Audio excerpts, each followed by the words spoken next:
ஒரு நாட்டுல ஒரு பெரிய போர் வந்துச்சு.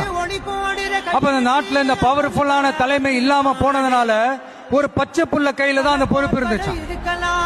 அதனால அந்த நாட்டுல இருந்த அந்த பெருந்தலைகள்லாம் ரொம்ப பயந்துகிட்டு இருந்தாங்களாம்.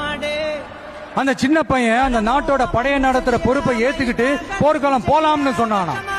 அப்ப அந்த பெருந்தலைகள்லாம், எப்பா நீயே சின்ன பையன், இது பெரிய போர்க்களம்பா, அங்க பவர்ஃபுல்லான நிறைய எதிரிகள்லாம் இருப்பாங்கப்பா, களத்துல அவங்களை சந்திக்கிறதெல்லாம் சாதாரணமான விஷயம் இல்லப்பா, சொன்னா கேளுப்பா, இது விளையாட்டு இல்ல, நீ பாட்டுக்கு குடுகுடுன்னு ஓடி விளையாடிட்டு திரும்ப குடுகுடுன்னு வீட்டுக்கு ஓடி வர்றதுக்கு போர்னா படையை நடத்தணும், அதை விட முக்கியம் அத்தனை எதிரிகளையும் சமாளிச்சு போர்ல தாக்கு பிடிக்கணும், அதுக்கு மேல முக்கியம் அந்த போர்ல ஜெயிக்கணும், உனக்கு யாரோ கூட்டோ துணையோ இல்லாம நீ எப்படிப்பா அந்த போரை நடத்துவ, எப்படி ஜெயிப்ப அப்படின்னு எல்லா பெருந்தலைகளையும் கேட்டப்போ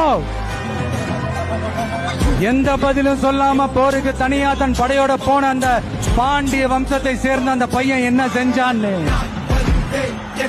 சங்க இலக்கியத்துல ரொம்ப நல்லா தெளிவா சொல்லியிருக்காங்க. படிக்காதவங்க படிச்சு தெரிஞ்சுக்கங்க, இல்லைன்னா படிச்சவங்க கிட்ட கேட்டு தெரிஞ்சுக்கங்க.